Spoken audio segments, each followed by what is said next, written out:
झांसा देने का।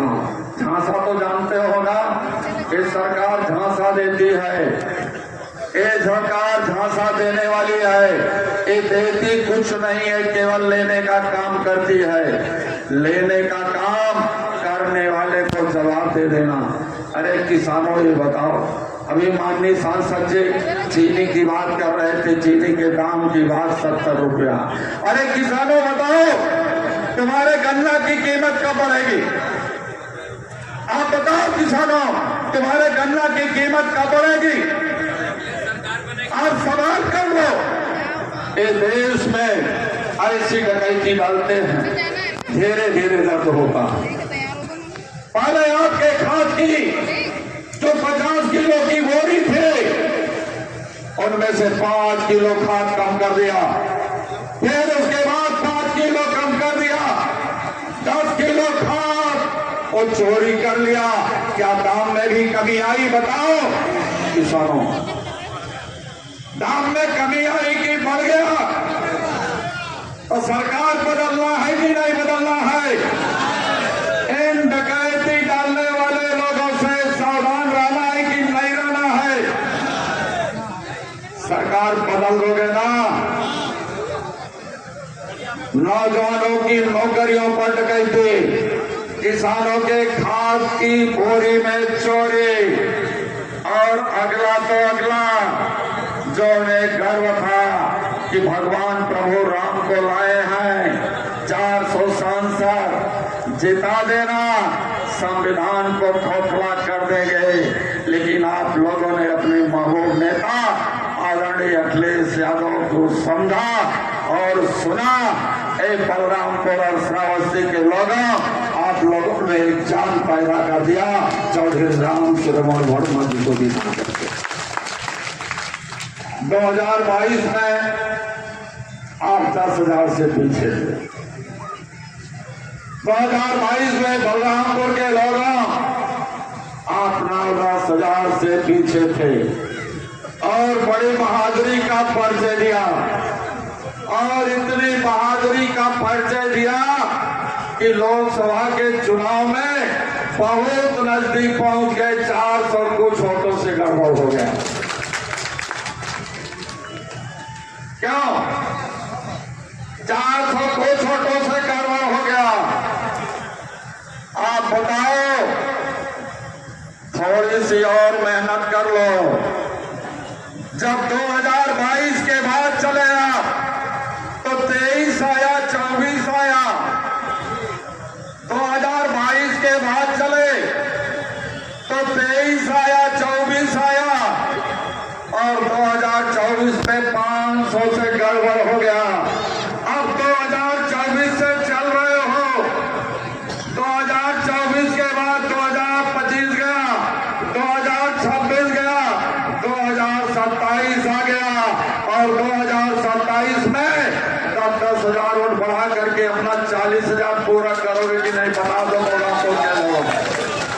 अगर 40,000 से जिताओगे तब हम मान जाएंगे 40 की 4 गिनती बलरामपुर की चौका बनेगी। बनेगी ना? बनेगी ना? और उस नेता को जो दुनिया की राजनीति में आप लोगों ने पहचान दिया, समाजवादी पार्टी की देश की राजनीति में तीसरे नंबर पर और उत्तर प्रदेश में पहले नंबर पर, मैं आप सभी लोगों को बधाई देता हूं। वैसे हमारे नेता ने आप लोगों के पास एक पत्रिका के माध्यम से हमारे माननीय नेताओं के पास भी है।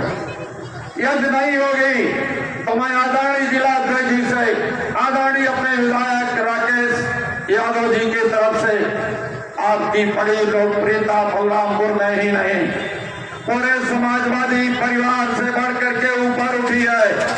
एक किताबें आप छपवा दीजिएगा, बलरामपुर के हमारे सेक्टर प्रभारी, जोन प्रभारी, बूथ प्रभारी, और हमारे किसानों नौजवानों को दे दीजिएगा। जो पीढ़ी अगर रायबरेली के लोगों ने छक्का मारने का वचन दिया है तो बहराइच भी पीछे नहीं रहेगा, वो भी छक्का मारेगा। आज बलरामपुर क्या वचन दे रहा है? चौका मारेगा। सच में दिल पर हाथ रख करके कहना,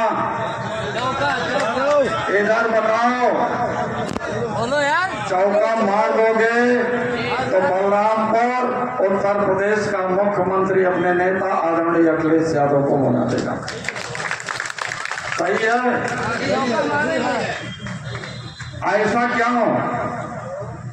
इसलिए मैं कह रहा हूं साथियों, कुछ बातें आप लोगों से जानना चाहता हूं। देश की राजनीति डबल इंजन की सरकार ने बड़ा गड़बड़ कर दिया है। मामला ठीक करने का वचन दिया था, सच सच बताना। आज बलरामपुर की विधानसभा है और मैं सुबह से क्या कल से ही बलरामपुर के सभी साथियों से मिला, जितने लोग मिल सके। हमारी मां बहनें भी बड़ी संख्या में आई हैं। सच सच बताना, ये डबल इंजन की सरकार, बड़ा इंजन और छोटा इंजन, दोनों इंजनों ने कहा था कि हम 2 करोड़ नौकरी देंगे। कहा था कि नहीं? बताना, हाथ उठा करके बताओ, कहा था कि नहीं? कहा था ना? ये बताओ बलरामपुर के लोगों, 2 करोड़ तो बड़ी संख्या होती है, लेकिन आप बताओ सच सच ईमानदारी से, 2 नौकरी आई कि नहीं आई बलरामपुर में? नहीं आई ना? तो अच्छा हुआ कि खराब हुआ? जोर से बोलो। ये बात चली जाए उत्तर प्रदेश के मुख्यमंत्री, देश के प्रधानमंत्री के पास कि 2 करोड़ नौकरी का वादे में 2 नौकरी बलरामपुर में नहीं आई। चलो दूसरा प्रश्न, इन्होंने कहा था कि नहीं 15 लाख रुपए प्रत्येक खाते में आएगा। बताओ भाई, हाथ उठा करके कहा था कि नहीं कहा था? ये बताओ, 15 पैसे तुम्हारे खाते में आया? 15 करोड़ छोड़ दो, 15 पैसे खाते में आया कि नहीं आया? जब हमारा नौजवान, जिसको आपने 2 करोड़ नौकरियां देने का वादा किया, वो 2 करोड़ वोटों ने तो नहीं, केवल एक परीक्षा जो पूरे देश में एक बार नहीं कई बार उसका पेपर लीक कराया, वो डॉक्टरी की परीक्षा, नीट की परीक्षा। नीट की परीक्षा पास करने वाला डॉक्टर होता है।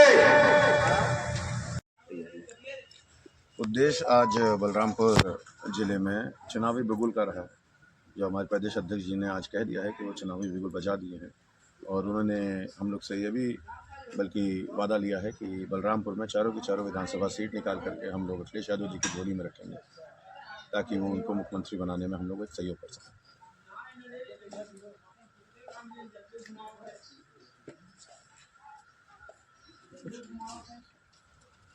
आप लगाओ मत उसको।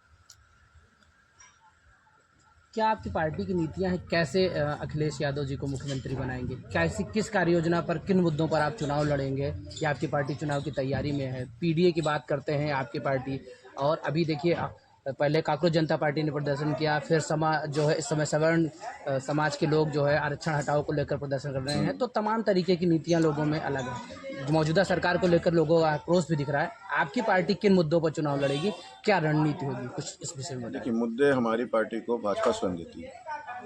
भाजपा सवर्णों की पार्टी मानी जाती थी, लेकिन उसमें वो भी परेशान है, जिसकी वजह से आज धरना देना पड़ रहा उनको। उन्होंने बेटी पढ़ाओ बेटी बचाओ जैसे नारे लगाए, लेकिन आज 26,000 से ज़्यादा स्कूल हमारे उत्तर प्रदेश में उन्होंने स्वयं बंद कर दिए हैं। तो ऐसे मुद्दे स्वयं भाजपा हम लोग को देती है। 10 साल में मौजूदा मतलब आपका प्रदेश में जो सत्ता है, तो पीडीए जो आप जिसको हम लोग यहाँ पे कहते हैं, वो एक विचारधारा है। पीडीए मतलब हो जाता है कि वो वर्ग जो सबसे ज़्यादा पीड़ित हुआ है सरकार में। हमारी पार्टी में आपने सर्व समाज के राजनेताओं को देखा है। तो पीडीए सिर्फ एक विचारधारा है जो पीड़ित दूषित लोग हैं उनकी आवाज़ उठाने की हमारी पार्टी की मुहिम है। उसकी जो आपने कहा प्रोटेस्ट सीजेपी ने किया या अन्य किसी भी पार्टी ने किया है, वो मुद्दे खुद भाजपा देती है। नौकरियों का वादा करके पेपर लीक कराती है, मंदिर बनवा के चंदा चोरी करवा रही है। तो ऐसी चीज़ें भाजपा